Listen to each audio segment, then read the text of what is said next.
the Bible with me. Today in the book of Esther, the queen puts her plan in motion.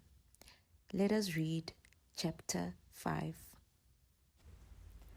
On the third day, Esther put on her royal robes and stood in the inner court of the king's palace, in front of the king's quarters, while the king was sitting on his royal throne inside the throne room opposite the entrance to the palace.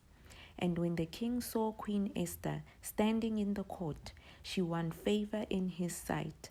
And he held out to Esther the golden scepter that was in his hand. Then Esther approached and touched the tip of the scepter. And the king said to her, "What is it, Queen Esther? What is your request?" "It shall be given you even to the half of my kingdom." And Esther said, "If it please the king, let the king and Haman come today to a feast that I have prepared for the king."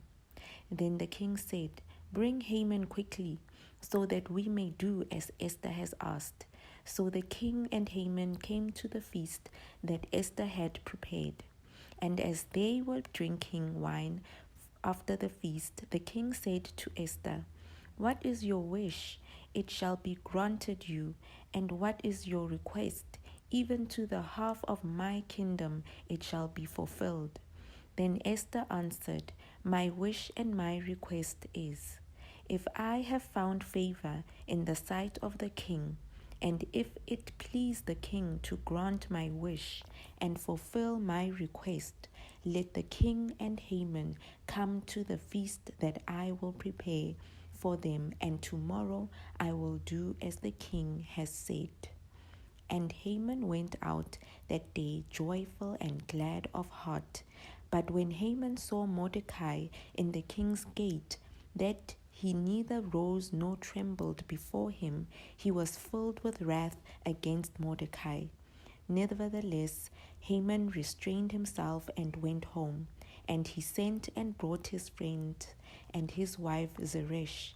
And Haman recounted to them the splendor of his riches, the number of his sons, all the promotions with which the king had honored him, and how he had advanced him above the officials and the servants of the king. Then Haman said, "Even Queen Esther let no one but me come with the king to the feast she prepared, and tomorrow also I am invited by her together with the king. Yet all this is worth nothing to me, so long as I see Mordecai the Jew sitting at the king's gate."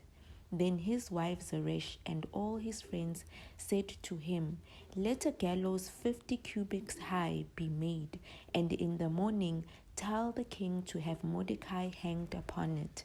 Then go joyfully with the king to the feast." This idea pleased Haman, and he had the gallows made.